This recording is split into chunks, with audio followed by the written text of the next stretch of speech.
This is. I was just thinking this is difficult for me because I'm interviewing somebody who actually does this thing properly. Oh, don't be silly. Not at all. I woke up this morning. Well, I went for a swim actually, which was really nice. But that's a whole other thing.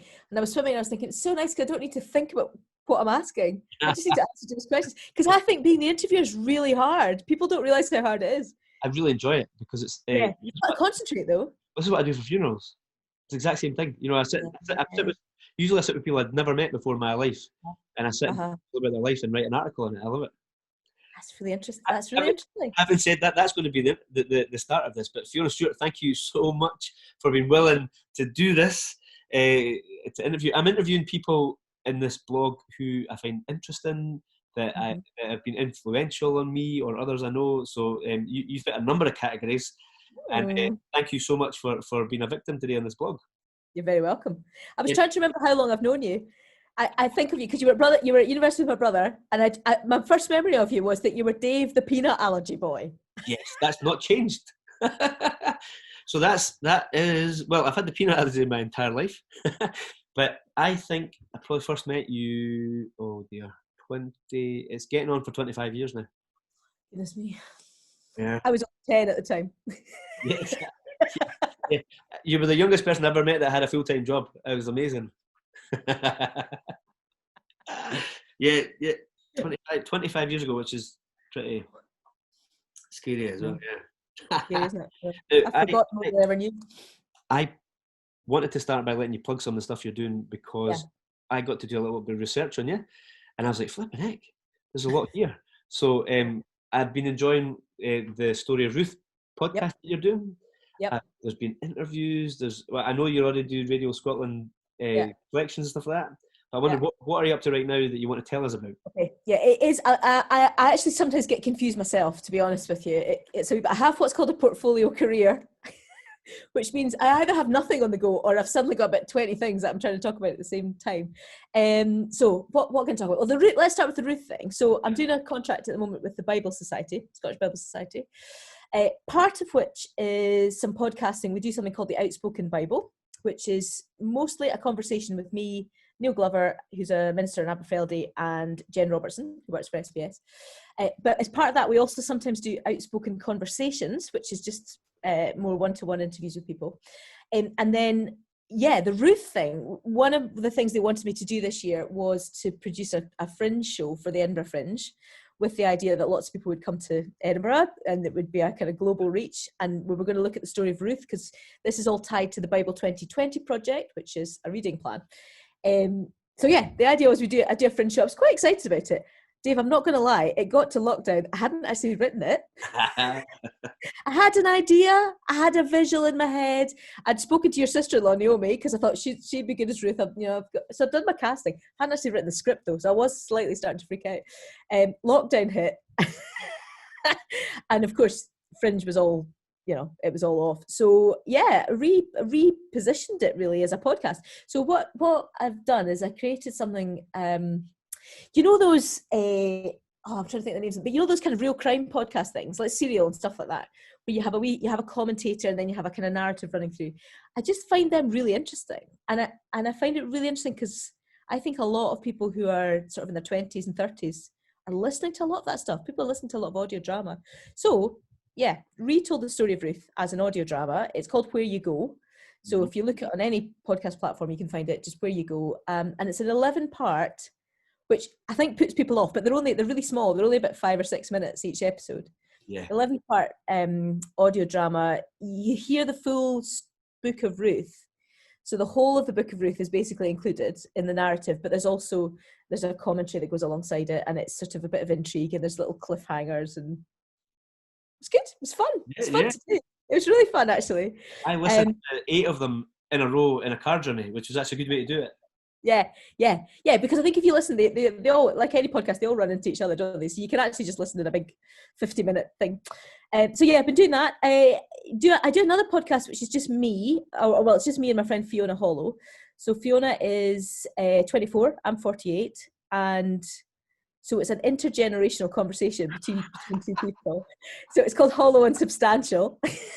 because she's obviously Fiona Hollow, and there's a kind of ongoing joke that, that's a long story. Basically, hollow and substantial. It's depressing when you realise it's intergenerational. That's our USP. But it's been really interesting because we just started it as a bit of a, that would be a bit of a laugh. Let's give it a go. We've had 10,000 downloads. Wow. I know.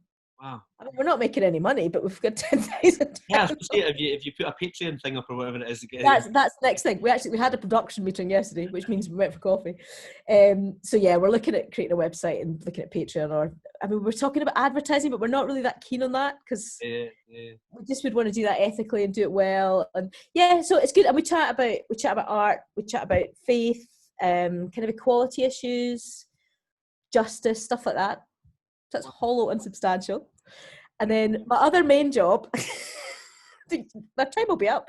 My other main job is, about 12 years ago, I founded something called Foolproof Creative Arts, which it's kind of taken different routes along the way. So my idea originally was that it would be a theatre company, a Christian theatre company, Scottish based.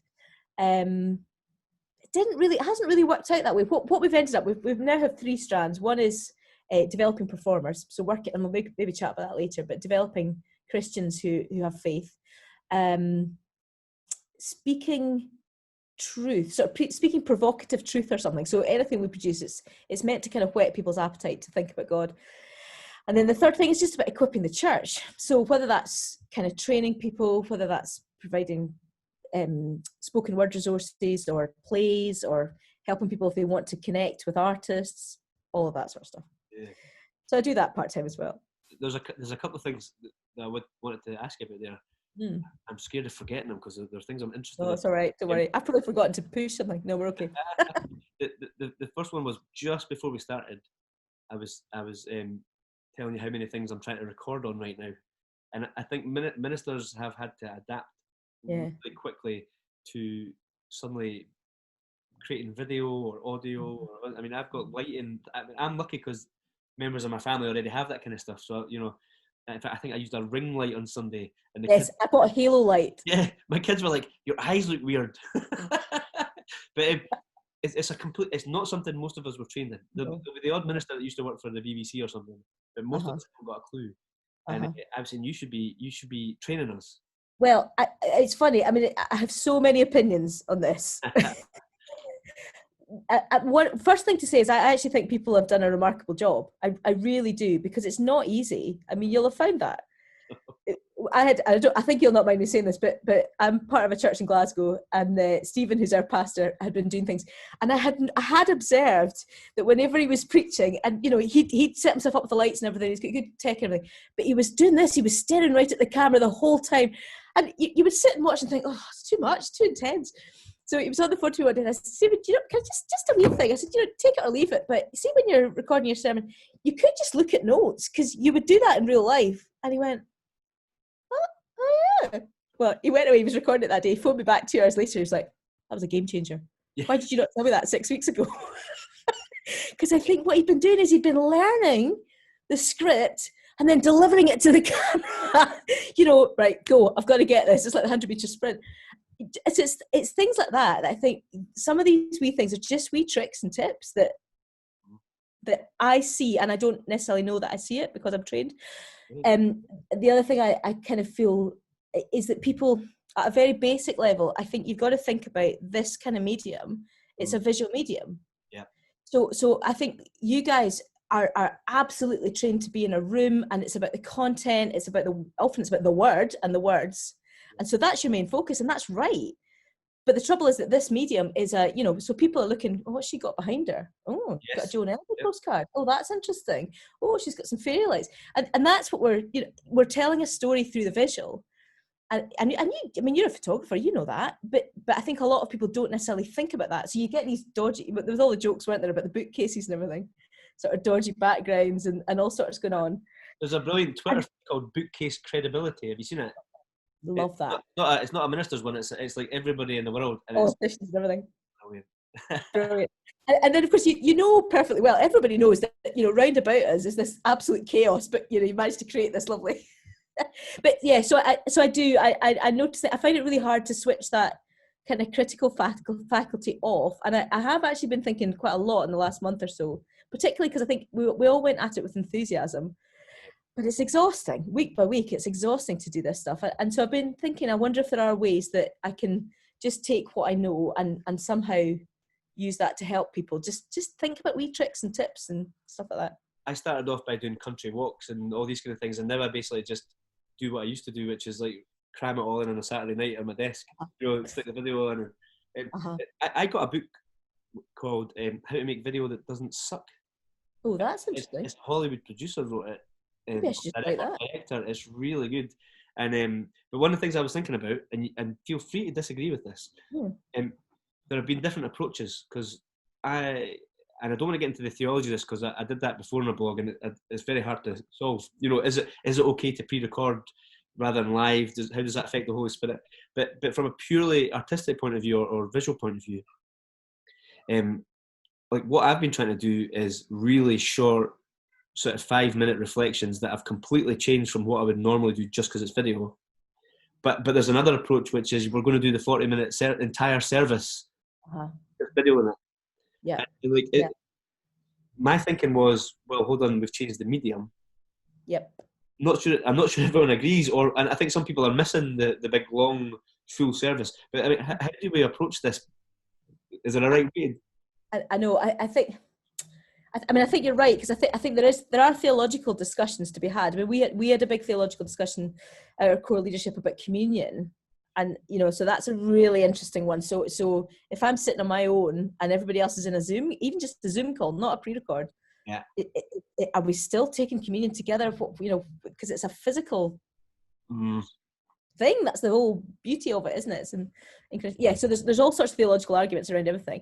I think there is something about just doing what works for you as the communicator and the audience, for a better word. There's something in theatre. In theatre, we talk about complicity. So they say that you can go and you can perform a piece of theatre, but if you do it to an empty room, it's not really a piece of theatre, because you don't. What there is something about the live event and what the audience is giving you that creates this complicity. And I don't know. I've not read enough to know about how that works in film.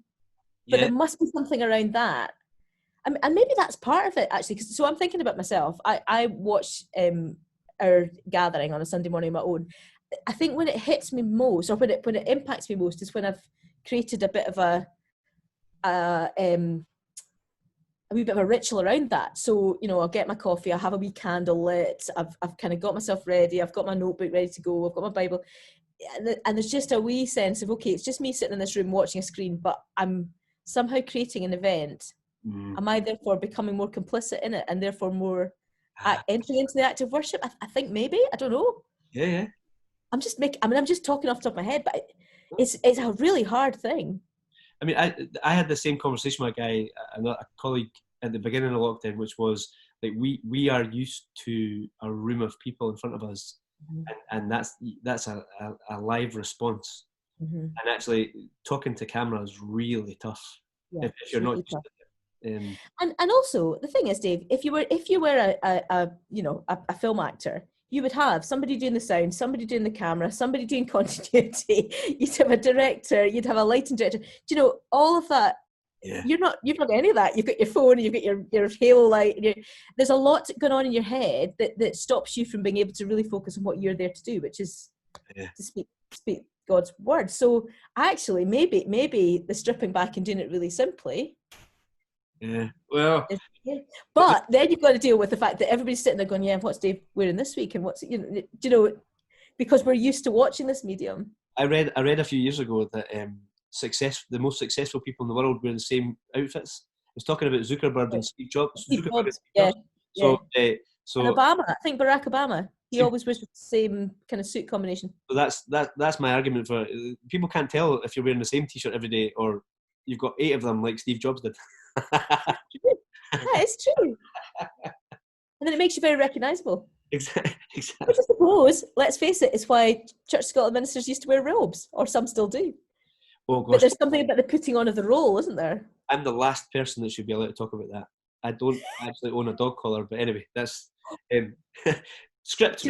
Total side note, I was once at a thing in the States, this is just after 9/11, and there was a couple of folk who were pastors in New York who were speaking to the group I was with, and this guy, exactly the same, he did own a dog collar but never used it, never wore it. He was a kind of biker type, and he talked about the fact that when 9/11 happened, he just didn't know, it was a totally thing from the Holy Spirit. He basically went to his door, pulled this dog collar out, thought, I'll put it in my pocket, went down the street, and he got in across the barricades because he was able to put the dog collar on and say, I'm here. And then he was able to, do incredible, ministering to people coming out of that horrendous thing. It's funny, isn't it? It changed my whole attitude to dog collars. It's a uniform.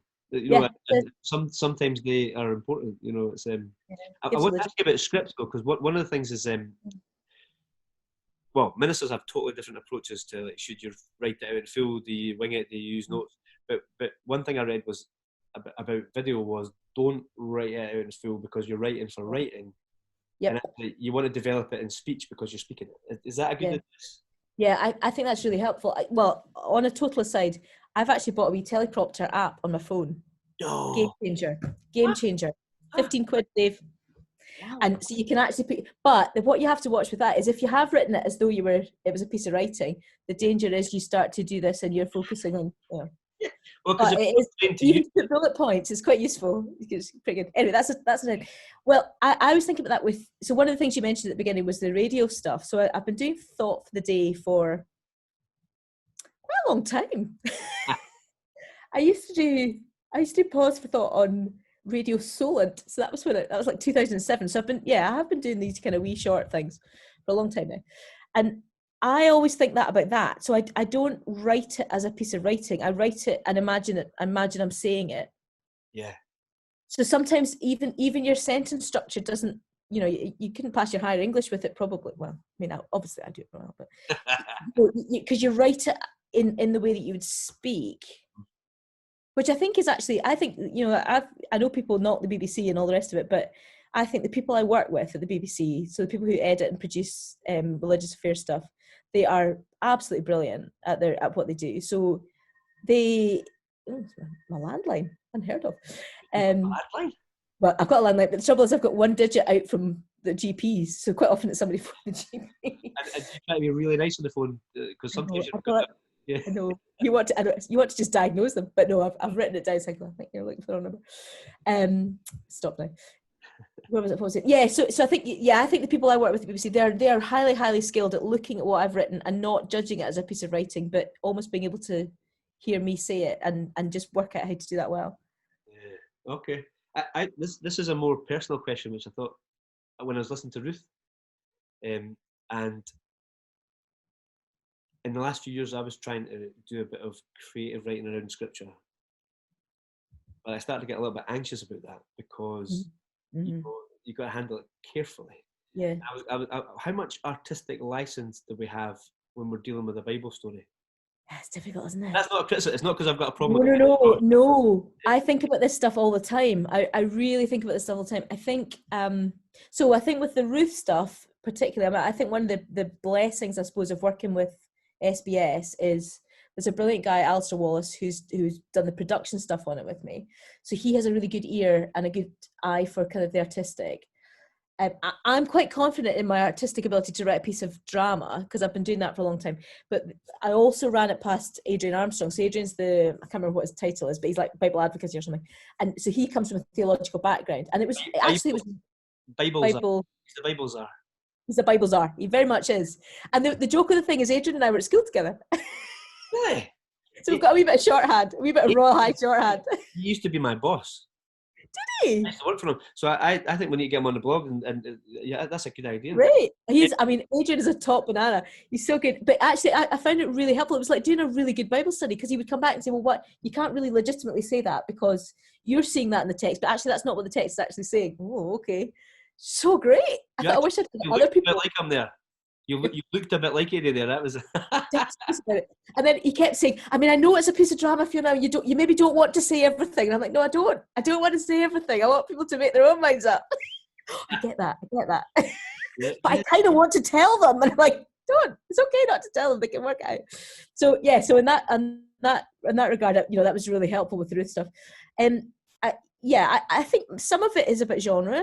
So I would say with parables, with lifting out pieces of stories and psalms and so on. I think, I'm not saying play fast and loose with it, but we've all seen modern interpretations of the Good Samaritan and all that kind of stuff. I think Jesus told stories that were relevant to the culture that he told them into. I don't think he wants us to lift them and use them exactly.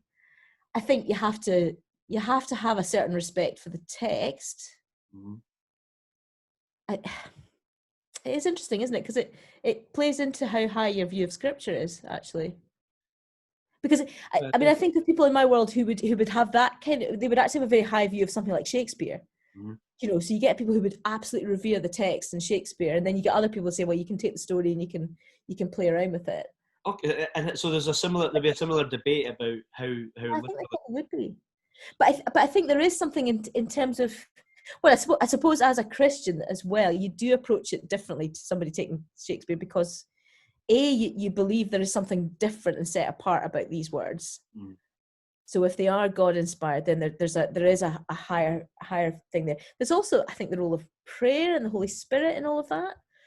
And that might sound like a bit of a cop out, because you get all sorts of people saying all sorts of things that they think God might have told them. But I think if you approach the text prayerfully with the attitude of, I actually want to help people engage with this, I think that's okay. It's interesting, isn't it? It's the same debate I think ministers have every time they speak.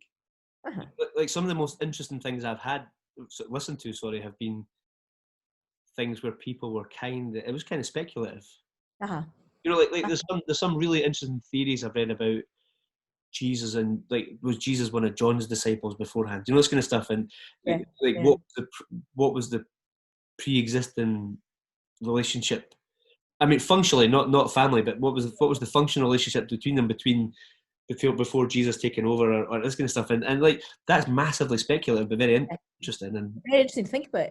Like, I think as well. I don't know about you, but I think the older I get, and I don't want to say this the wrong way or be misinterpreted in this, but I think I used to have this view that, if I went to a reputable commentary and read something, that was just as black and white as if I read it for myself in scripture. Now, I'm not saying throw out all commentary and throw out tradition. I'm not saying that at all.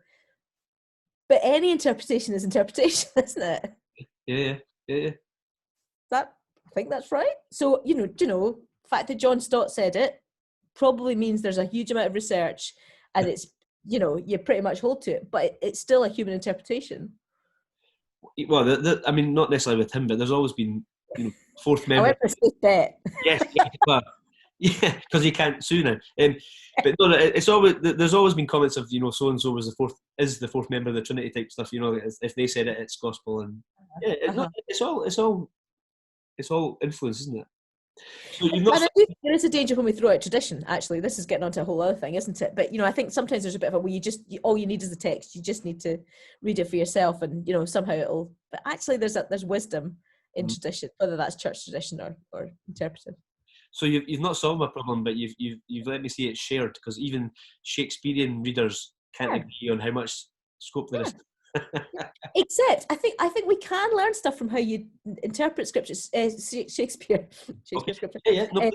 So I when I was at school, I mean, we did Macbeth. I liked the story. It was dramatic. I didn't get the Shakespeare thing. I didn't get why people hold him up. When I went to drama school later on, I had an acting tutor he just loved the Shakespeare. He just loved it, and he just opened up your eyes to how Shakespeare encodes things. So even the way he uses the verse, as soon as the iambic pentameter is broken, something's going on for the character at that point, because we think a certain way, but then when we stop being rational, then our words become. And he would talk about anything your words are actually revealing what your character is and all that stuff. That's all quite helpful, I think, when we come to scripture. So it's the old thing about you don't read Lamentations the same way as you read the Gospel, and you don't read that the same way as you would read Genesis. It's about interpretation, isn't it? Yeah, no, I think there's a lot to be learned outside of the standard discipline of scripture reading. What you maybe learn at uni, and I think from dramatists. I remember Gavin Bryce, filmmaker. Yeah, I remember when he spoke when he was a teacher. He said to me, I would never teach the text the way you guys teach the text ever. And I found that really challenging to say, well, how would a teacher teach a text that they wanted people to? Gosh, that's interesting, isn't it? And I remember at uni we used to talk about type scenes and stuff like that. And the patriarchs that met their future life partner at Wells, or their servant did, and it was like recognizing that this is maybe people would understand that differently as a type scene. That's interesting. So it's like the meet cute. Well, or it's like the way I try to think of it is like it's like in a movie when I see the protagonist in a bar in a movie, I know he's either going to have a drunken conversation with somebody, a bar fight, or meet a woman. There's this kind of right. There's a shorthand. Yeah, and so is that what when the ancients were reading these texts and they said, "Oh, he's going to a well," did they think, "Oh, he's going to meet his wife"? What's going to happen? That's so interesting. I wonder. I think as well. I mean, it's a bit like who's that guy who wrote the Jesus Through Middle Eastern Eyes? Oh yes, I can't remember his name. Kenneth Bailey. Yes. So I find it quite hard to read it because quite often it's not very. He doesn't love a story. He loves a chart, but all that stuff that he brings, who's somebody who's lived in that culture, is really interesting because you suddenly think, all right, okay, now I understand why people would have found this funny, or now I understand why there's a significance. And I think we miss a lot, don't we? Well, I mean, see, for example, in the guys like Tom Wright would make a very, very strong argument for understanding the New Testament in its first century context. Mm-hmm. Would the same argument be made of Shakespeare, that we need to understand this and when it was written and how it was written? That's right. I think it would be. So if you look at Shakespeare's later plays, there's a lot of that's playing into the kind of late Elizabethan, early James the First and Sixth and First. So all of that kind of shifting stuff that's going on around, and even the way he tells the histories would be, they wouldn't really be true versions of the histories. He'd be trying to say something about his current reality. So his use of the story of Caesar, yes, utilising that for something. Yes, I mean, I'm getting onto thin ice because I don't really know because I haven't researched it enough. But definitely that'd be true that people would have going to see Shakespeare at the Globe. They would have understood other messages being put out. I think so there could be quite interesting political commentary going on there that I wouldn't see. Yeah, but I think that's true of any piece of writing or any piece of theatre.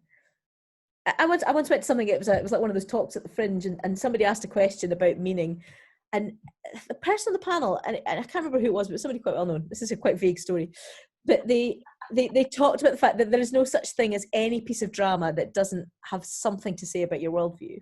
Yes, yeah. It's always expressive of something, isn't it? Because otherwise, what's the point? Well, maybe. Yeah, no.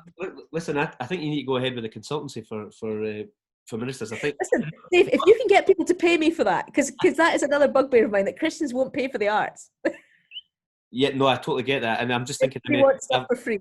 I'm just wondering how many times I've asked for freebies. I'm trying.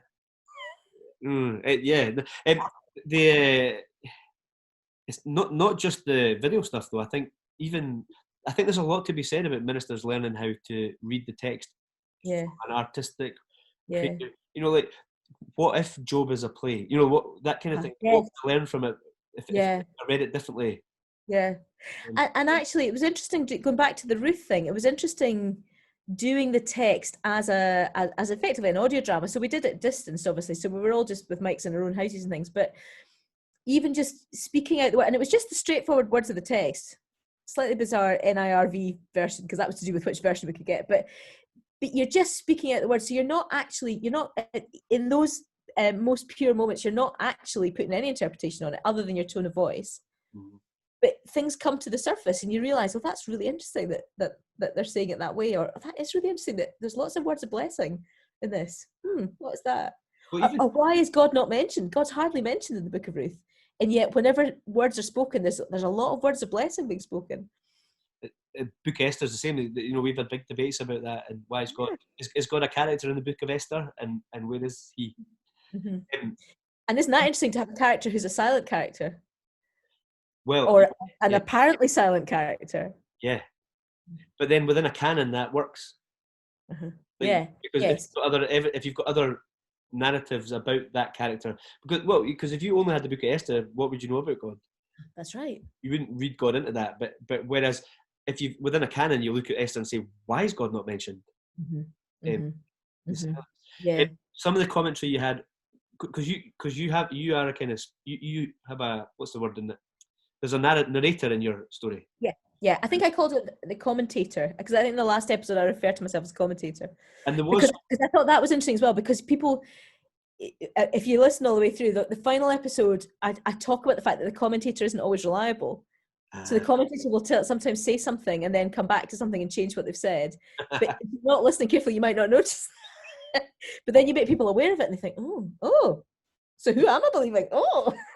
you do something interesting, like, because what I noticed was I started getting, like, noticing, you made some comments on the position of women through it, and that caught my attention, like, because you were able to do things that aren't in the text.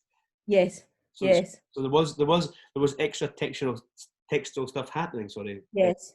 And I think it's trying to do that in such a way that it prompts a question or a moment of wonder or a moment of, oh, that's interesting, without it being, and here's me putting my perspective and pushing you to believe something. So I think it's quite a fine balance, that, isn't it? Yeah, absolutely. Again, you could go to a Fringe show and it would be really polemic and you'd just come out thinking, right, you've just bombarded me with your opinion. Yes. That's not very interesting to me. Whereas if I go to a piece of theatre and I think, oh, that's made me go and want to think about immigration or whatever. Gosh, I think this whole interview could be me learning how to do better talks, because normally a minister would be quite direct in their speech. That's also right. Well, it is, but could it be that, like, Jesus wasn't always? Yeah, no, he wasn't. That's right. Like, so Jesus told stories where he didn't even necessarily tell you what the punchline was. In fact, you find out later he told his disciples what the point was, but not the crowd. So he left people hanging and thinking about it. Whereas it would probably be thought of that a minister's done a bad sermon if they've not spelt out the punchline and got to the point and said, well, this is how you should apply this. I mean, Ruth and I have a constant discussion about this, because I'm really bad at saying this is how you should apply this. But it's because I find it offensive when I'm in a church and the minister tells me how to apply it. I don't mean how to apply the text generally, but when they say, so here's 10 things you should probably do, I'm always like, get lost. Whereas you say, some people need that. Some people want you to drill it right down to, here's the thing they want to do. So some people like being left without too much explanation. But then other people, they want to be told, because I always find that surprising as well when people come out of things that I've written. Maybe it's just because I don't write them very well, and they haven't got something, and I think, oh wow, okay, I thought that made that quite clear, but you clearly needed it more spelled out. Interesting. Well, is it reader response is the kind of postmodern thing? I guess there's a listener or viewer response too. Every minister will tell you about times folk have come up and said, I loved what you said today. It was great that you said this. And you're like, wow, did I say that? Presumably that's the same with anything that you produce. And it is different. I mean, so there are lots of comparisons. And I think, one discipline really helps the other. But there is something different about a sermon, isn't there? Because there is something in that moment of, it's not just the complicity with the congregation and the preacher. There's also the third aspect of the Holy Spirit working through. And that I find that a really interesting thing, because that thing when you're sitting listening and you just know God's speaking to you, and it might not be anything to do with what you've said, but God has somehow taken what you've prepared and he's taken you in that moment, managed to say something that hits my heart, that means I can. I think that's a brilliant thing. I love it. Yeah, and if you're doing a comparison with what you would produce, I think the challenging thing is it's possible through sermons that nothing that you put into it as the minister, none of your content has anything to do with what the spiritual outcome is, because God speaks to them in a daydream during your thing, or you see what I mean? Whereas presumably that'd be a bit offensive as a if you write a fantastic piece of art and then folk come out and say, well, I got nothing out of what you said, but something else really spoke to me. How would you feel about that? Really interesting. I've never thought about that. I've never thought about that. I think I probably wouldn't mind that. I think what I find a wee bit difficult is when people question how I've done something. So or the big thing I have is, so I don't actually know if this is the same point, but I once wrote something for quite a big conference, and I'd been asked to go and produce it, and I produced this script that was about, well, so the teaching at the conference was on encounters in John. So it was the woman at the well, it was the woman with the issue of blood, and it was a woman with crippled woman or something. Terrible. Can't remember who the third woman was, but it was 3 examples of people who came to Jesus for healing. So I'd written this script, which is still somewhere on my computer, about 3 women stuck in a lift, in a hospital lift. And as the script went on, so it was over three different episodes, you discovered that one was there for infertility treatment, one was there to have an abortion, and the other one was a long-term invalid. So basically she had chronic illness.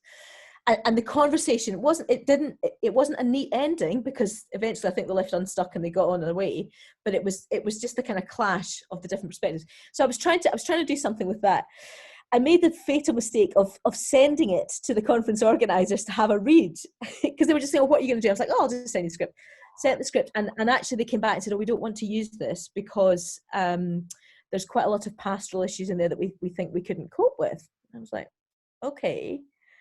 I had a bit of a fundamental disagreement about that, because I think, we're getting into sensitive territory here, but I think at a women's conference, when you're quite anonymous, that actually might be the time you do go for prayer ministry about something that's happened 20 years ago that you've not spoken to anybody about, or something that you're going through. I kind of feel, what do you mean you can't deal with it? If we're not able to talk about these things, because actually Scripture's talking about these things. What is going on with that woman with the issue of blood? What is going on with that woman with chronic illness? What is happening at the woman at the well? Jesus doesn't shy away from the conversation. So aside from my kind of reaction there, what I think I learned from that is I shouldn't have sent the script. No. I should have told them what I was trying to do with the script. And then, because actually it comes back to the visual medium thing. So it was actually quite, it doesn't sound it, but it was actually quite a funny script. Because there's something funny about people trapped in the lift. Yes. It's just funny. And there was a lot of humor in it, but a lot of the humor was physical, or it was, you needed really to hear it rather than see it on a page. And so I think from that point on, I've always said I'm not prepared to send stuff to people in advance. So I'll tell them, be quite open about what I'm going to do. But I kind of feel if you trust somebody to write something, you need to be able to trust that God will take that and use it. I've no idea if that answers what you asked me. I think it touches on similar. I mean, because there's a question of responses. Like, it sounds like in that case, someone felt that the response from participants would be more than they could handle. Mm-hmm. And maybe that's all it was. In which case, that's fine. Yeah. And I need to let that go. But but I thought it was interesting, because I don't think it was just that. I think some of it was, oh, hang on, she's talking about abortion. We wanted a funny skit. Yes. Well, yeah. So yeah, there's the topic. Yeah. Wait, you can't talk about these things. We want you to be a clown. What does a clown do? A clown points out truth. I know. See, I love that on your website where you had the fool is the truth teller. Yeah. So it's almost, and it made me think about it made me think of the foolishness of the prophets. Mm-hmm. Like, some of the prophets were asked to do really weird things. Mental things I wouldn't be prepared to do. It's like performance art, isn't it? Well, exactly. I mean, it literally is performance art. It's visual, and you think, wow, they how do people think of them in their time? Yeah, because we put them into this. Oh well, it's different because it's Ezekiel. Yeah. Okay. Well, I mean, is it Jeremiah flying his excrement and burning it? That's right. And is it for a month or something? I mean, it's not just for half an hour, It's longer. I suspect a number of the prophets would not have got their message out because they'd have been in some form of incarceration. I mean, if you did that, if you lay out in Princess Street or Buchanan Street in your own poo on it, you wouldn't let. You said haven't, Dave. I haven't tried it, nor have I felt led to it. But I'm guessing you wouldn't last very long on the street. Not very long. I know.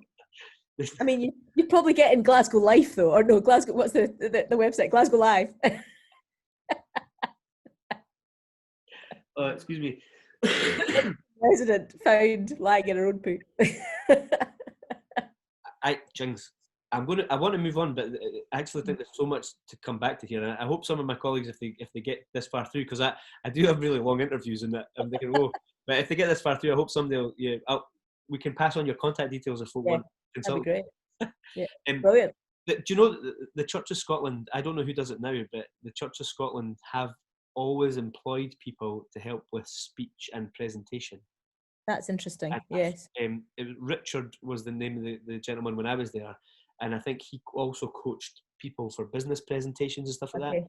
But he would offer one-to-one classes. He would film you and help you on your feedback, and he would come. The poor guy had to go to every single person training for ministries sermons over the course of a year. I think he probably did everybody in Scotland, so that could be quite a few people. And had to did you do it like a mystery shopper? Did you sneak in? No, you knew he was coming. You knew who he was. But he would come and listen and then give feedback to everybody.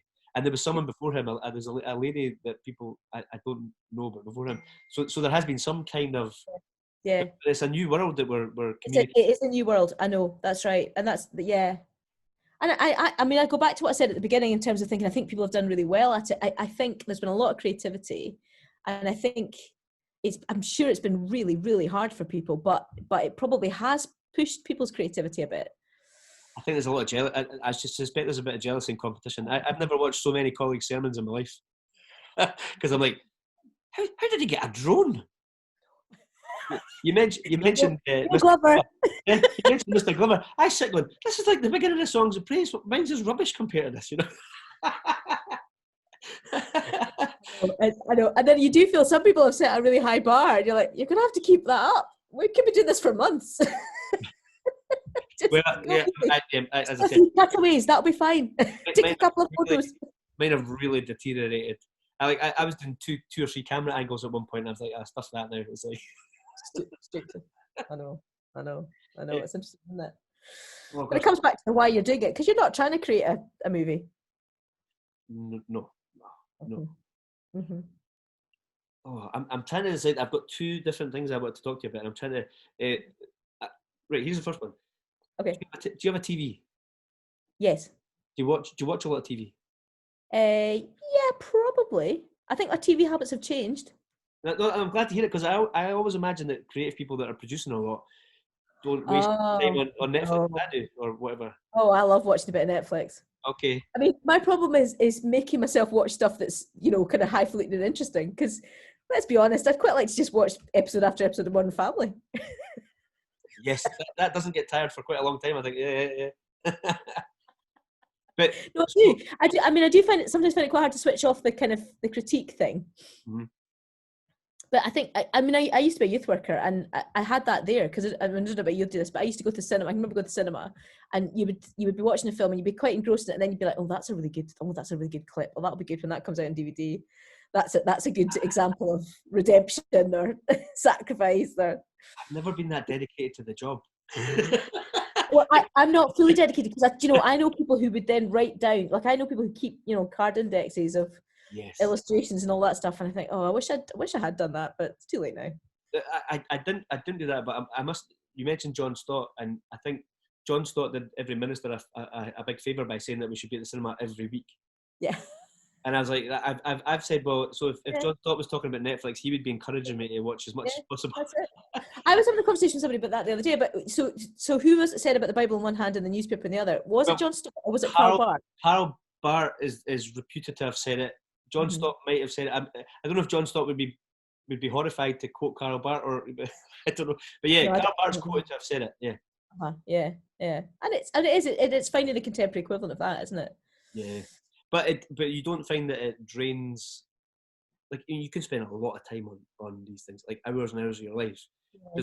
Does that take away from creativity? Does it drain it, or does it waste your time, or does it add to it? I think I maybe not so much with Netflix and things, but certainly with going to the theatre back when we were able to do that. Yes. There's nothing. There was literally nothing new under the sun. I mean, Ecclesiastes got it right, isn't it? So I think you always. I mean, not that you copy something, but you might see something. Oh, that's clever. Oh, I'll throw that away. Oh, that's interesting. Yeah. So just wee tricks of things. You think, that's a clever way of staging that. I'm gonna think about that. So yeah, I guess you learn from other people, because I think otherwise you could get quite insular in your own creativity. Yep. So you would only ever produce the sort of thing that you've produced before, maybe. So would you watch stuff that that's revealing a big thing, because that's the big fear. I've always got the big fear that I'll not come up with something else. You've had your last idea. Mm-hmm. What would you do if you've had it? Try. And long term.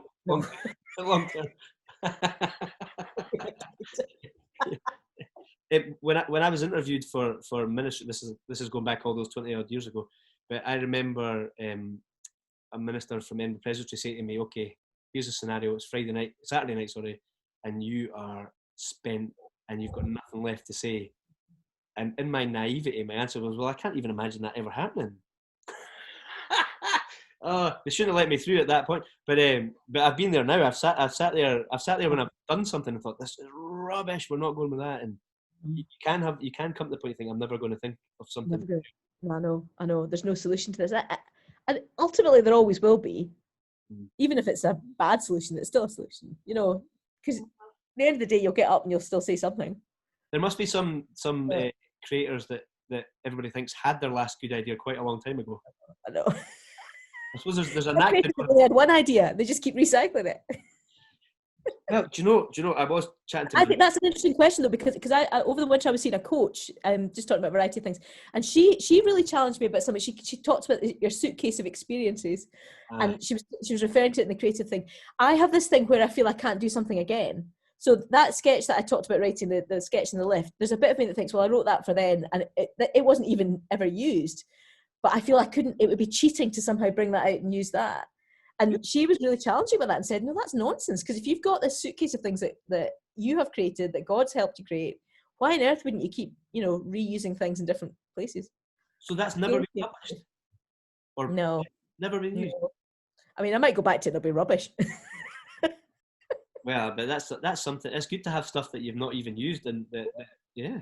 Well, I've got a lot of stuff that I've used once, for a slightly random thing that somebody's asked. Could you write something about 2 Chronicles? Yeah, sure. This is completely different tack, but I'm interested about this. And we spoke about some of the other interviews, and you managed to watch one with Graham Black, and you commented on the fact of that the misunderstood bit.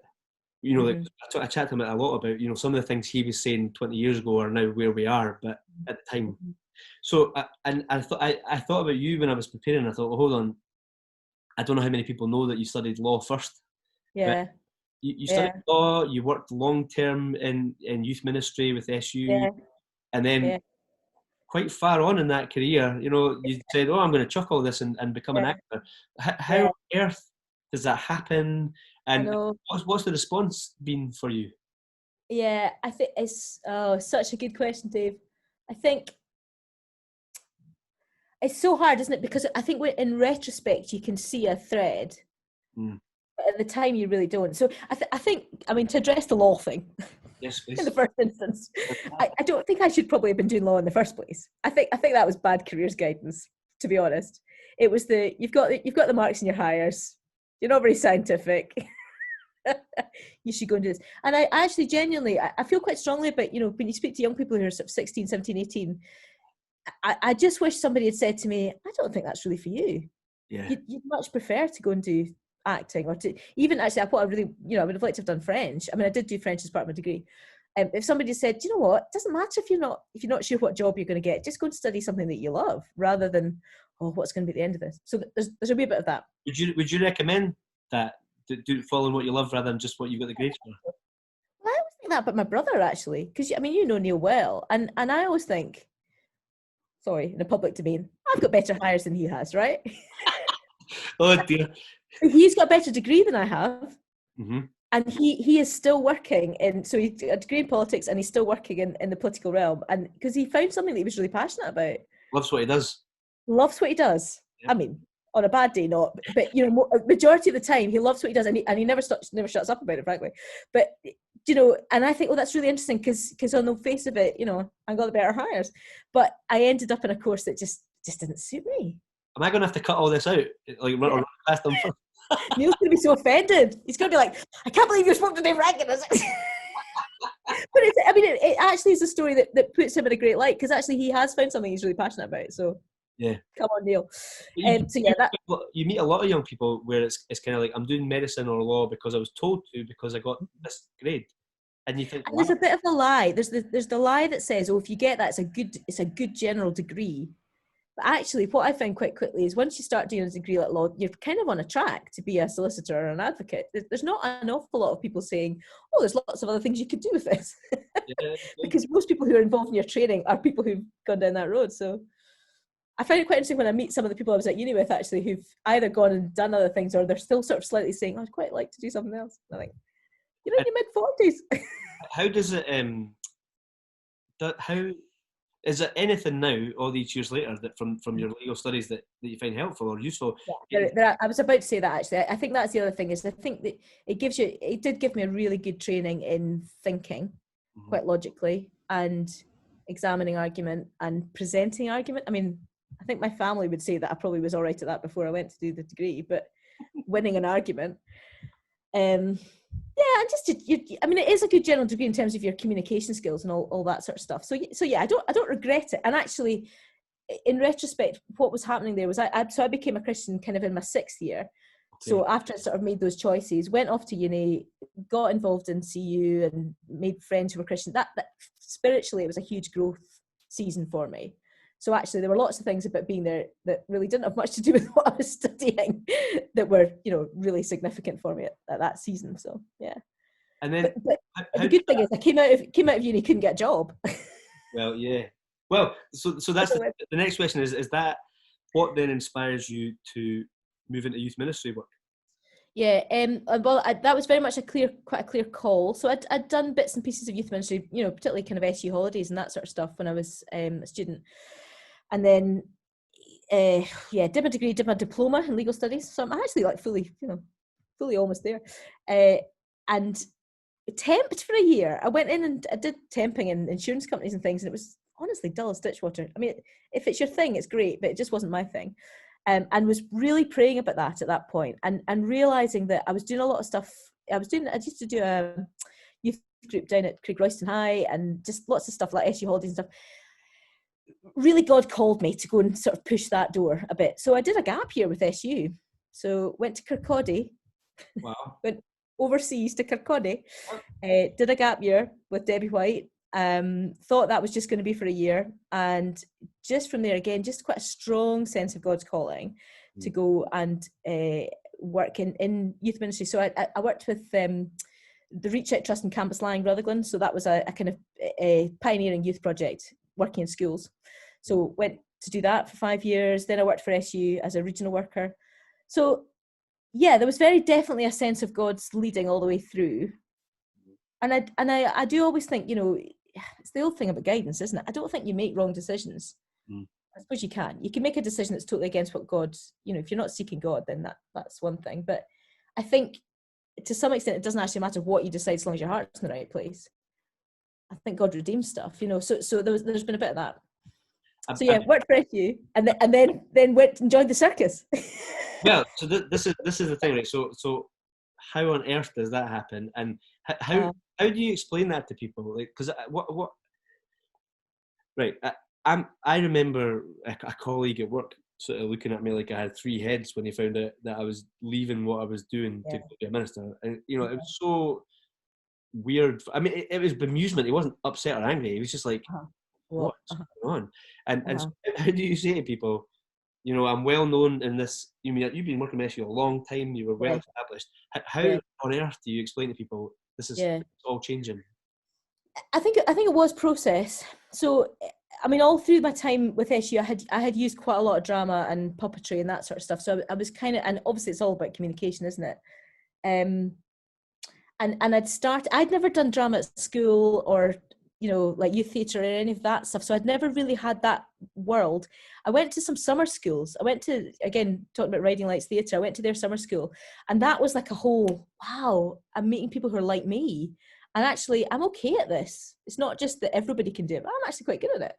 So there was a bit of that was going on whilst I was still with SU. And so then eventually I reached a point where I thought, actually, I need to do something about this. I either stay in youth ministry, but I get some drama training and how to do that well. Because people were asking me, people were like, oh, you're the drama expert. And I'm thinking, I'm not really. I'm just making this up. I'm an improviser. So I either, train that or I actually shift altogether and say, right, okay, I'm really going to go hard after that. And I felt that's what God was leading me to. There was always something about coming back to Scotland. So in amongst all this kind of churning up process for me, which was about going south to train, there was always a little bit of thing that I knew I would come back to Scotland and do something with it. But I just pushed doors, and it's a funny business. It's such a strange business for people who are outside it. They don't get it. Yeah. So it's not about your qualifications. It's not even about what you've done before. It's about how you perform on the day at an audition. And sometimes, for some of these drama schools, it's about whether they've got somebody else who looks like you. Yeah. Because if they've already got somebody in your casting type, you probably won't get into that course because they're aware they have to sort of basically sell you at the end of the course. So yeah, I did auditions, did some interviews for things like I looked at a community theatre course and that sort of stuff. But I got into drama school, Mount View, to do the postgrad course, and I there was a little bit of me that thought, you're never going to get this chance again. You don't want to get to 80 and go, oh, I could have gone to drama school. Actually, you just got to just stuff it and go and do it. So there was a bit. I think people around me found it quite hard to understand. I think my mum found it hard. That I was selling my flat, giving up my job, moving to London. Yeah. I sometimes describe it as a midlife crisis, but I've stopped calling it that. Because you did it well before your midlife, is that? Yeah. Indeed. Yeah. But that's a tough thing to explain, isn't it? It's a tough thing to explain to people. Oh yeah. And it's I think even now, it's still quite hard to explain what that was like. So I was 32, I think, when I went to. I'm glad I didn't go to drama school at 18 because I don't think I could have handled it. Yeah. But at 32, relocated to London. Nobody. So I mean, you talked about you were well into the SU world or whatever. You become a kind of minor celebrity in a really odd way. Because your name's in a holiday brochure. That's why people recognise your name. But you have this sort of like, oh, you work for Scripps Union. And so I'd had a little bit of that, a tiny bit of that. And then you go to somewhere like London, and people in my church in London, they'd never heard of SU Scotland. They certainly never heard of me. It was just a whole other world, even in the Christian scene. And then, of course, you go to drama school, and there's 3 of you in the whole school who have any level of faith. And it was quite a breadth of different theologies. And you are being pushed to do. I always describe it as being stretched. Yes. So physically stretched, because it's a really physical thing, acting. But I think in terms of my faith, I was really stretched as well. So good for me. It was so good for me, because I think in my latter years with SU, I mean, I was obviously still pursuing my discipleship and everything, but you can get quite slack. Because people just assume, if you're not at church one Sunday, it's because you're away doing something. And people assume you're reading your Bible every day. But really, there would be some times where you think, well, I've had a week of telling people and, telling children in assemblies these stories, but I've not actually read my Bible. So I think going to drama school, suddenly, well, you're either doing this or you're not, because nobody cares if you're not. Yeah. So you're either actually, do I believe this? So it's actually very good for me spiritually, I think. And also, I think I do have quite an evangelistic gifting, so I just love being with people who are not believers, because you just have so many interesting conversations with them. Yeah. And creatives love that kind of conversation. They don't like nailing their colours, but they love the kind of thinking about big ideas and all that stuff. Okay. Well, the environment I'm interested in, because I would be one of those people that had absolutely no concept of what people in the arts did or were like until married into a dynasty. Yes, indeed. And actually, a huge proportion of the family I've married into are involved in the arts in different ways. And it seems to me it's a much less sort of soft, wishy, not wishy-washy, but well, there's a certain thing when you say arty, someone's arty, right? But then you get involved, it's quite a brutal community. Like, it's hard work. And it's hard work, and it's brutal. Because people are constantly saying to you, well, no, or yes, or you fit, but just because of how you look or whatever it is. So how do you deal with that? Because I suspect the SU environment was quite different. Oh, yeah. Maybe not judgmental in certain things. But yeah, how do you deal with that? I know, and I think I go back to saying I think I feel I was quite protected in that, because I went in my 30s. I kind of knew who I was. Yeah. I mean, there were probably things that it did dismantle a few things, but I had a kind of basic sense of my own identity, and particularly my identity in Christ, I think. Because it can be brutal. The training itself can be quite brutal in pulling you apart. I mean, even just really basic things. So they do a thing where they made you just stand in front of, you have these studios with these big mirrors, and you just stood in front of the thing, just wearing your kind of like jazz pants, which are like leggings, and your t-shirt, or whatever, and you just had to take wearing them right now. I know. I love my jazz pants, Dave. Honestly, I've still got my jazz pants. So comfy. Lockdown wear.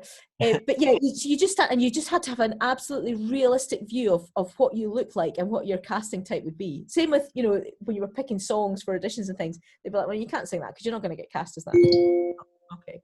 So the whole thing was about understanding how would I be seen as a casting director. There is no point in me going for an audition to be Juliet, because nobody's going to cast me as Juliet, which is quite sad. Well, because what about Romeo and Juliet in an old folks home? That would be interesting. But anyway, that's a whole other thing. But I think that's a great idea. Yes, write it. But it is brutal. And then of course you go into this world where it's quite hard to work out how it works to begin with, because a lot of it is about who you know and being in the right place at the right time. It's about how you look. It's particularly kind of commercial castings. They decide within 10, 20 seconds. Yeah. If you're the right look and the right sound, and it's actually, you just have to learn. It's not me. It's an idea of me or something. I mean, I didn't get masses of work post drama school. I had an agent, but he didn't have an awful lot of work. So I've ended up doing different things. But I remember I knew a girl when I lived in London she had done really well. She'd gone to drama school quite young. She'd got lots and lots of work. She was quite sort of sweet looking. She had a kind of girl like next door look. And I remember her saying to me, the thing is, she was going to go and train as a drama therapist, actually. She said, I've just, I could keep going, but I'm just playing the same character. I've just played the same character since I left drama school. Because I never get that. She wasn't getting main roles. She was getting the girl next door part. She said, it's not challenging me. It's not interesting. I thought that was very interesting, because she was somebody who was pretty successful in what she was doing. Yeah. And I suppose we all live a suspended reality of who we are and what we look like. We tell ourselves, and it's that thing about seeing yourself as being forced to see yourself as others might perceive you. Not even just visibly, but I mean, like, most of us never have to think like that. I remember, there's been certain times in my life where someone said something, or a friend has been courageous enough to say something or challenge me, or just you've heard something that you probably shouldn't have heard from because somebody said something about you, and all of a sudden you realise that you're not perceived the way you think of yourself. But to be forced to do that all the time must be pretty hard. Yeah, and it does mess people up.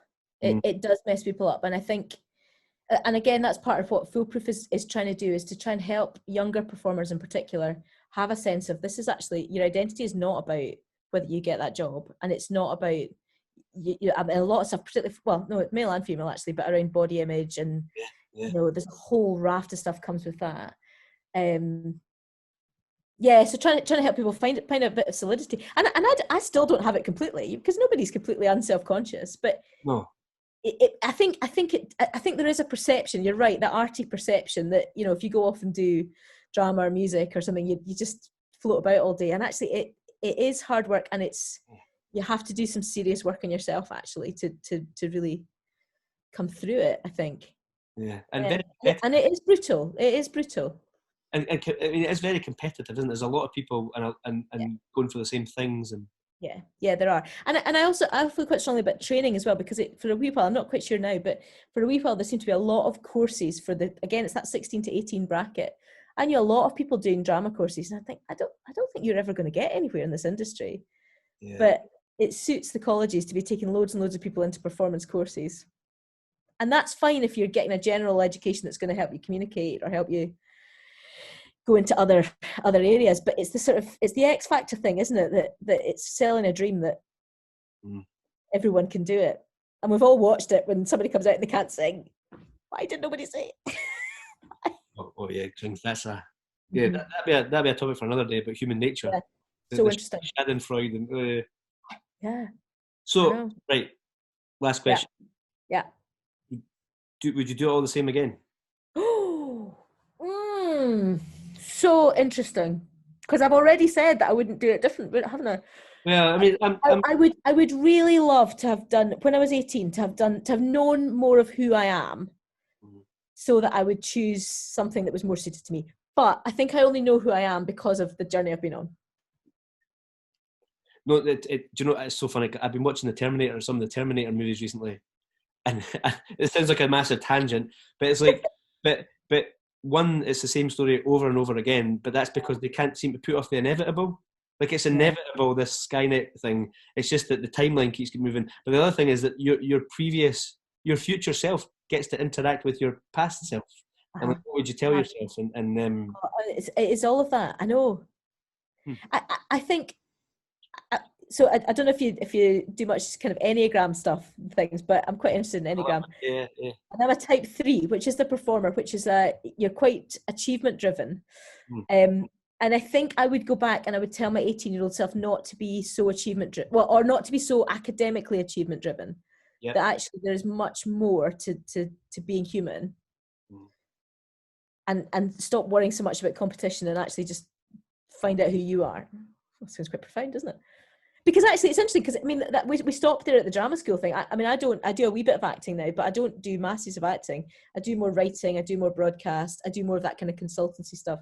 So, you know, life takes another turn and you go and do something else. But you're using those abilities and skills. Yeah, you are. And I think that a lot about the thought for the day thing, which is quite fascinating because it's such a kind of stupid thing, ridiculous thing that we have in this country. But I think thought for the day, so I've been doing it for however many years, and it's taught me to be a better writer because you have to write short. It's also made me much better with my use of words, and it's a long game, you know. So I mean, this is going to sound quite highfalutin that I know this, but I read somewhere that Kenneth Branagh was asked, what's the clue to the key to longevity, and he said you just turn up on time and be nice to people. Easy for him to say, but but there is something in that. There's something about you just are faithful to what God's asking you to do, and you turn up and you do what you do well, and you just keep trusting that you're on the right, you're kind of on the right path, I think. So you're making me be self-reflective. I have trouble turning up on time, so I failed on half that right now. You need to go to drama school. I used to be awful. I was so late throughout my 20s. Right. Went to drama school, and so the rule was if you were not in the building by 10 to 9 in the morning, you couldn't come in for the day. Wow. And if you were not at a class, when they shut the door of the classroom, if you were outside the door, you didn't get into that room. Wow. And they said at the start, this is everybody thinks just drama students just faff about all day. But they said it was because you're going into an industry where if you don't turn up on time for an audition, you don't get the job. So we know that creatives tend to be a bit, Yeah. I'm not perfect, but I'm much better at it than I used to be because I've got this wee thing in the back of my head. Oh, I'm going to be there on time. That's a t-shirt slogan, isn't it? Not perfect, but punctual. Yeah. Yeah. Fiona, thank you so much for that. This is another one of these interviews. I'm thinking, we need to have another one because there's more to explore here. Good luck with the editing. Well, if you don't mind, I'll put it out in full. I mean, there's not much to take out for me. I need to speak to your brother. Love you, Neil. You're great at politics. Thank you so much. Thank you, for being understanding that, like one of the creative types you described, I was a week late and so thanks for that. And I wish you well. I hope that the business takes off with the telling ministers how to communicate better. I'm honestly happy for anyone to get in touch with me. Would love to have that conversation. Can I pass your email address if anybody gets in touch? Please do. I'd love that. Will do. I mean, like a classic creative, I'm in the middle of making a website. I haven't actually done it yet. Well, I've heard that's a good sign. If you're so busy in your work that you don't have time to make a good website, that's not a bad sign. I'll take that. Thank you. So it's counterintuitive. It's true. Listen, thanks so much, and I'll let you know when this is all up in the. Brilliant.